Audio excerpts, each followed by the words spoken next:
Pangeran wis yakin, wis pirsa banget tak manusa iku butuh fasilitas. Mulane Nabi Ibrahim bakas donya ku ya rawani. Ora bakas donya kebutuhane manusa. Mulane kula nu yakin, enul yakin, hakul yakin ora ana nabi kaya Nabi Ibrahim. Mulane diparingi bonus iku ana nabi paling afdal iku juriyae Nabi sinten Ibrahim. Nabi Ibrahim hubungan dengan pangeran luar biasa. Bakas dunya rawani mergo dunya iku ora disenengi pangeran. Ora bakas dunya kebutuhane Bani Adam. Lan nek redaksi donga cek apike. Robbana liyuki musholah. Gusti, kepengin kula anak turun kula sementing salat. Tapi kula lagi ngerti anak turun kula iku ya mesti rada seneng dhuwit.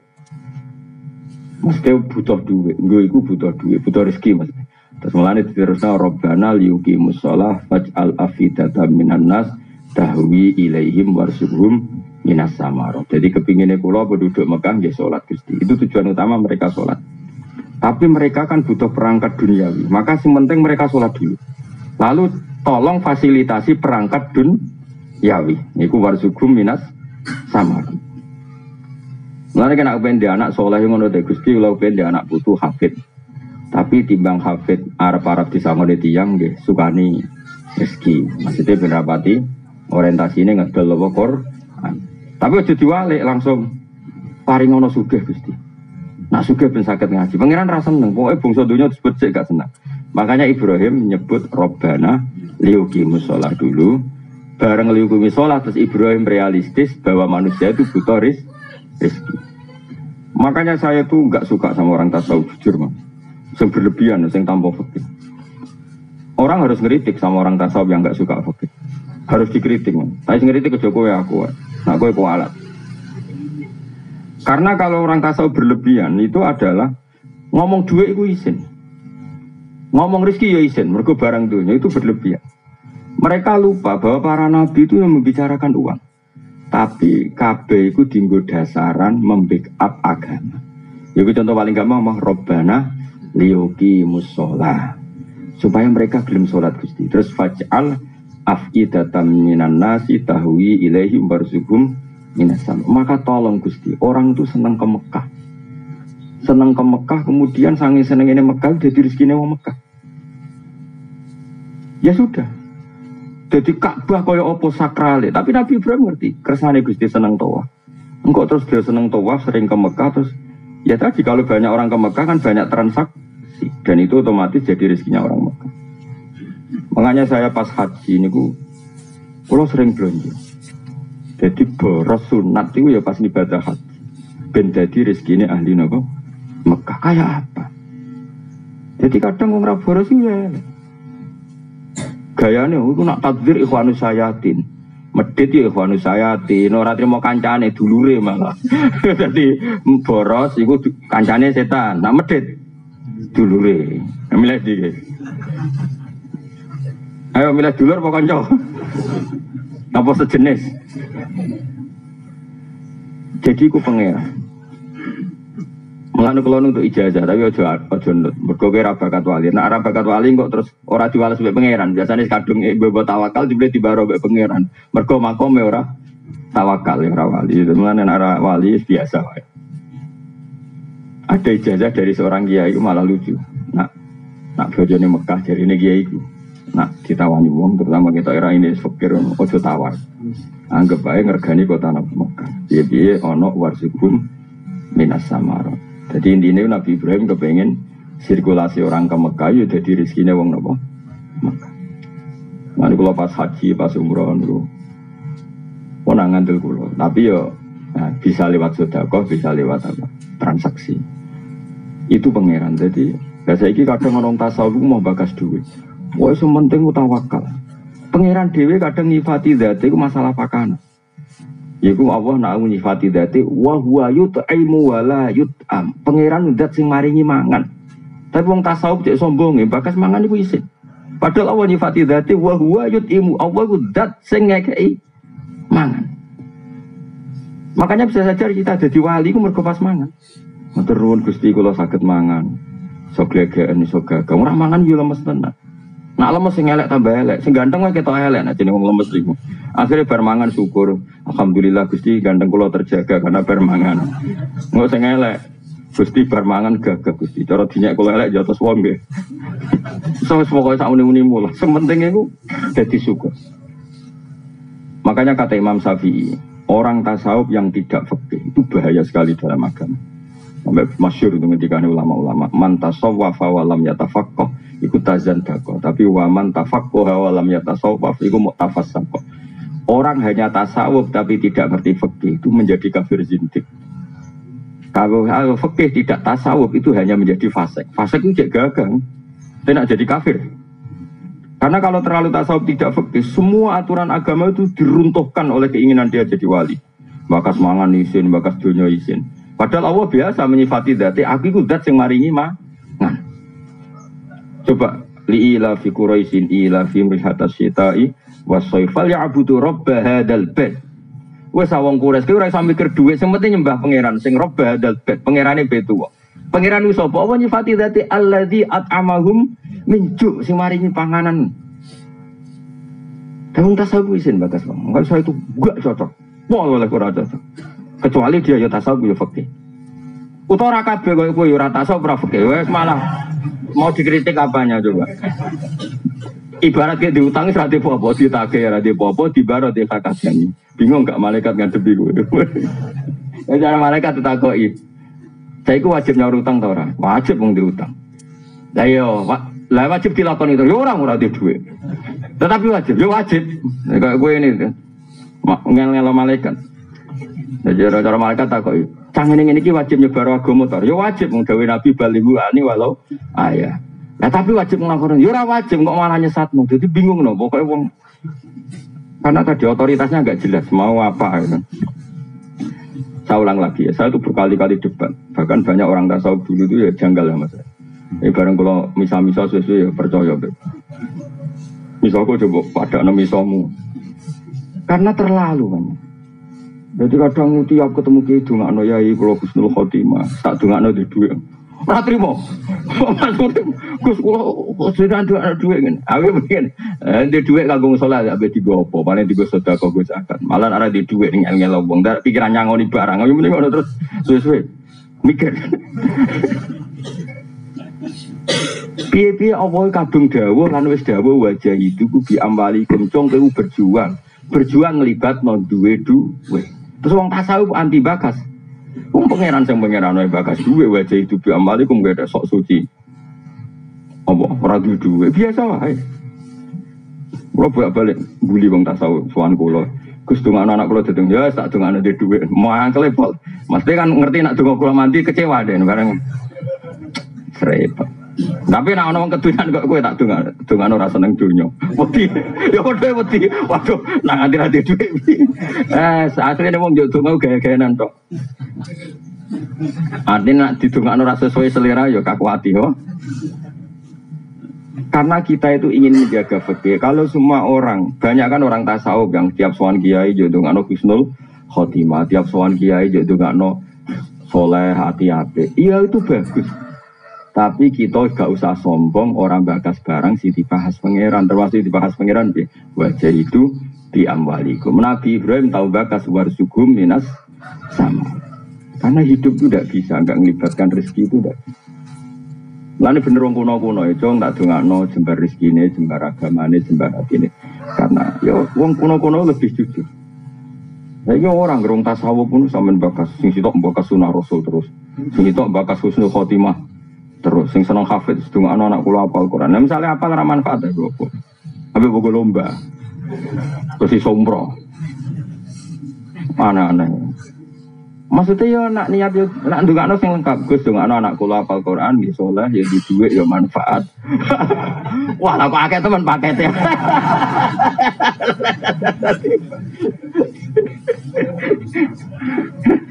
Enak wae. Abi aduk ngono. Mulane Nabi Ibrahim dungane ku lengkap. Rabbana liyuqimus shalah. Tapi yang jenenge wong fajal afidatam menan. Mulane kula suwun nek jenengan ditekbir nang Mekah Madinah ya. Ana anggaran sangu blonjo sing krana murid-murid daerah Mekah. Apa meneh guys boros alhamdulillah. Mau ya boros dulure setan medhit. Boros itu kancane setan nak medhit dulure. Parah di dulur bae kanca. Oh parah dulur kan sejenis. Dulur kan saken berarti apa? Eleng-eleng makanya Imam Ghazali itu luar biasa. Beliau ngendikan ketika Abu Dzar terlalu tasawuf, saya ulang lagi. Abu Dzar saking tasawuf itu mau kenal raja, ya mau kenal khalifah. Terus beliau hidup di uzlah, di Robadah itu tempat uzlah. Kalau termasuk orang yang kagum sama Abu Dzar, sangat-sangat mengagumi.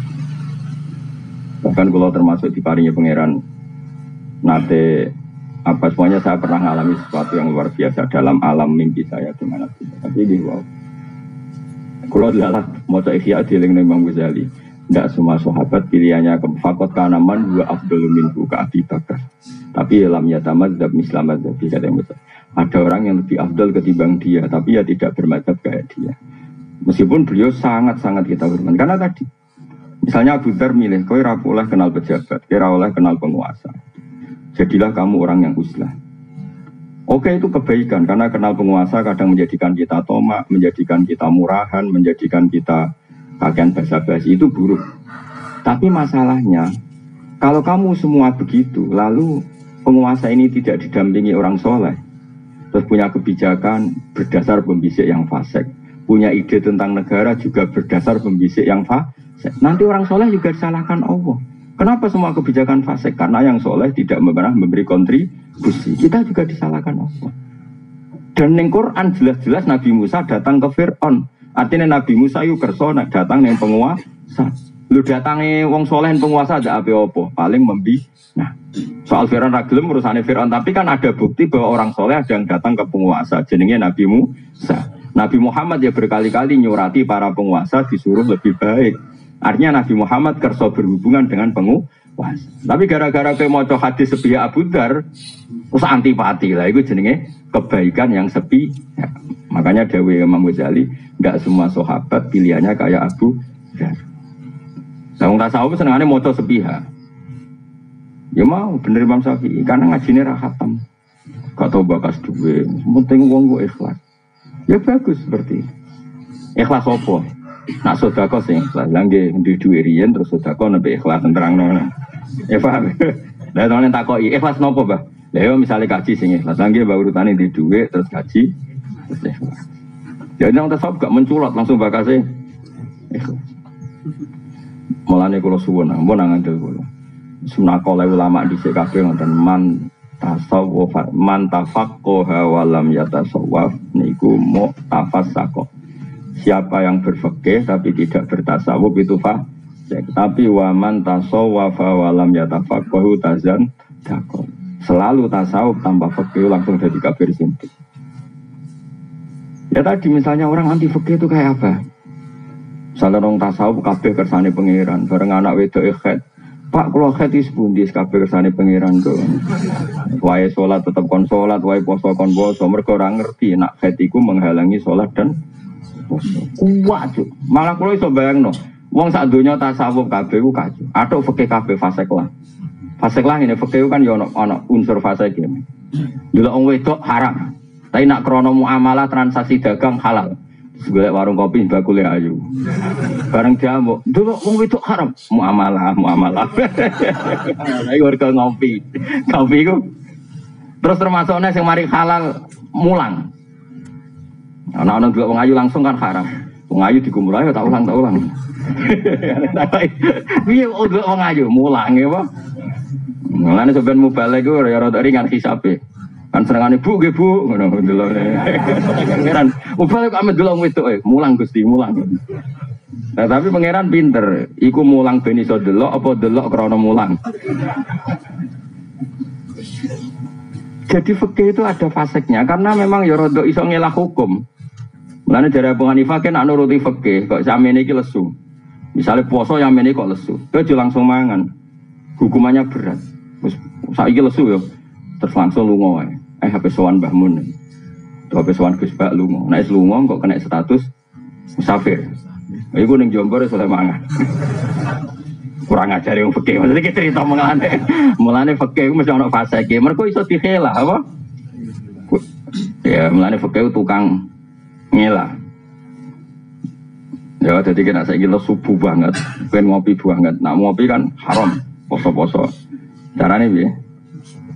Ansa'a as-safar, terus kemudian lunga. Nah itu lunga mlebu ayat pamangkana min kumaridon ala safari. Tapi yo fasik wong lungane iku dhewe kepen muka. Padahal maksudnya lunga oleh muka, maksudnya pangeran kan wong dagang, wong diurusan terus lunga. Lha iku untuk fasilitas oleh iki ora susah. Nah nape mangan langsung ya. Ya terus lunga. Ya fakeu kacau. Makanya terus jadi pepatah. Ya mau kaya delok wong itu. Wong itu haram. Ya maksudnya delok krana muamalah bolak-balik contohnya kaya kula pening Jakarta. Bareng ngantuk wae ngopi terus supirku tak dekno. Kangkang mandek terus ngopi. Lalah bakule ayu. Lah iku ana kemungkinan halal. Terus umumnya ngopi itu 10 menit ya tetap 10 menit. Jadi ora. Bareng bakule ayu sampai 10 menit jadi sak jam malah takon nomor telepon bar. Itu ra muamalah dol bidian jenenge Pak. Utawa kaya wong ra jelas-jelas iku apal jumlah warung kopi sing sak Yogya. Iki sing Joko Brewo iki elek apal kabeh. Terus dia ketitik sing ayu. Lha iku ora nazar lil muamalah iku. Obsesine ku nazar bermodus muamalah. Paham ya? Obsesine nazar bermodus muamalah. Yang dihalalan fikih itu enggak begitu, apa? Nazar lil bagi soleh haji. Itu melihat pramugari kan inginnya haji kebetulan. Rana pramugari, lha iku rada oleh. Tapi nak terus dadi bidian, iki wae sing tak kenalan iki rada tuwa. Dadi iku masalah kan. Roh, paham toh? Biasa nglakoni ora paham. Paham ya? Paham mergo sering nglakoni apa paham kon nurani? Iya, sauni-unimu. Makanya kalau nusu menang, ilmu fikih senang. Apalagi sanad saya memang Mbah Mun itu putranya Mbah Zubair. Sarang itu identik dengan fikih. Sama kan saya bangga. Sarang itu identik dengan fikih. Dan kalau sampai sekarang masih ngajar fikih. Mungkin termasuk kulon itu termasuk orang paling konsisten mulang fikih termasuk masih. Sampai sekarang saya itu ngajar fikih. Mulai fikih yang kelas A sampai kelas D. Lo nganti saat ini mucal Salam Taufik ya Mbak. Saya sudah lupa khatam takrib berapa kali. Anak-anak kecil di pondok saya yang mulang takrib pulau Biamba. Salam Taufik ya pulau Biamba semua. Beberapa anak sarang sing ngawas kitab mahal itu kelas setelah Fathul Wahab di pulau Biamba sampai sekarang. Yo mulang fikih kelas A sampai paling D. Itu kitab paling barokah itu dari pulau fikih. Karena aturannya jelas. Tasawuf itu aturannya kan gak jelas. Ono wong misalnya ra wis ra seneng maca wis elek jare tasawuf. Nabi dhisik ukambine elek, ukambe elek. Nanti rano wong ngemis jaluk dene, mergo padha fikire. Jebule bareng diteliti, ibu-ibu melarat ben rano wong jaluk. Nah, jebule tasawuf campur medhit napa? Tasawuf ana bakul sayur liwat mau tuku kangkung tok. Jare tasawuf ngirit, jare bakule musibah ketemu kaya kowe. Cara bakul kan ada ketemu wong boros, transaksinya banyak. Jadi nak cara fikih kan gak. Iki bakule upen laris kita wong soleh tukoni wis sing akeh. Anak yo makmur, pembantu makmur. Bakule yo sen. Tapi kowe dhewe nak tasawuf kowe dhewe mangane sithik. Jadi transaksine akeh kene omah mangane sithik. Wah iku pangeran ngapresiasi tenan. Cah cilik ben mangan wareg, cah cilik orang kena khitab. Bojomu ben mangan wareg, mergo nak guru ya sini-sini mertua. Aku dhewe mangan sithik. Oh iku pangeran respect. Medhit ora mergo belanjane akeh. Rakus ora mangane sithik. Wah iku jos. Tapi sing ngono iku tak pikir gak ngarono. Rai-rai ngene iki serak kuat makon dulu. Oh, kayak agar belanja untuk akeh malah ngamu bojone. Nanti mau jeroan. Wis dipangan anak ambluk. Ternyata belanja gede gue mikir awake dhewe. Iku serabakat wali, ngono serabakat wali. Oh, iku serabakat wali. Tapi ya sampai zaman akhir pokoke mukmin sampai. Cuma kalau pesan guys, saya itu setuju pendapat Imam Syafi'i. Tetap kaulus sahabi la sabil hujjah. Dan dawanya sahabat itu tidak hujjah yang mengikat. Maksudnya bukan hujjah itu begini. Sahabat itu banyak dan punya karakter macam-macam. Dan kebaikan semuanya kebaikan. Semua sahabat baik. Justru itu tidak perlu kamu mengadili dawe satu sahabat. Misalnya kue pro Abu Dzar, kemudian nanti kamu beda dengan Utsman. Masyhur kan khilafnya Utsman dan Abu Dzar masyhur. Dua sahabat besar ini beda sama sekali. Sing Utsman kaya raya dan suka mengumpulkan harta, tapi karena dia orang soleh semuanya diorientasikan untuk kebaikan. Kita tahu perang Tabuk itu yang dipuji Nabi Sundul Langit Sayyidina Utsman karena penyumbang terbanyak. Zaman itu Utsman wis nyumbang 1000 dinar. Itu yang berupa emas, belum berupa ambek 100 kuda, ambek 100 unta, bi akta biha wa ahlasiha. Padahal 1000 dinar artinya hampir 4000 gram karena 1 dinar sama dengan 4,25 gram. Kayak apa? Artinya gini, kalau kamu berlebihan tasawuf, gak suka harta, kamu berhadapan-hadapan dengan Sayyidina Utsman. Kena seneng duit sok kepengen ngamal, berhadapan-hadapan sama madhabnya Abu Dar. Makanya biasa saja. Semua yang dipilih sahabat itu kebaikan. Ya kita sesuai takdir kita.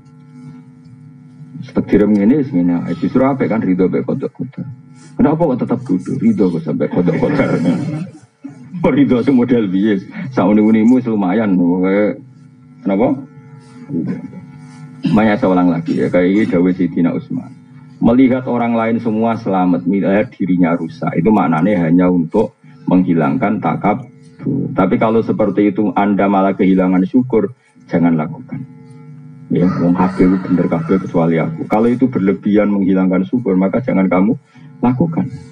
Karena kita diajari ngendikan apa alhamdulillah jadi hadana li hada wa ma kunna linahtadiya laula an hadana Allah. Kita sendiri punya hak dan mendapat hidayah dari Allah. Kenapa kita menafikan hidayahnya Allah pada diri kita, sementara kita meyakini hidayah itu pada orang lain? Akhirnya kan ngilangi syukur. Karena kan wong tasawuf sumber wong liya uga selamat kabeh kecuali kula. Berarti Allah memberikan pada orang lain keselamatan, pada dia ketidakselamatan. Akhirnya kan hubungannya dengan Allah tidak baik. Seakan-akan Allah merhatikan orang lain, tidak merhatikan dia. Paham ya? Tapi kalau kamu terlalu menganggap Allah mau ngasih hidayat aku, terus kamu berpikir orang lain sesat, maka ujub. Nah kita ini ya tidak boleh ujub, tapi ya agak boleh terus tidak syukur. Ya sudah, dikontrol.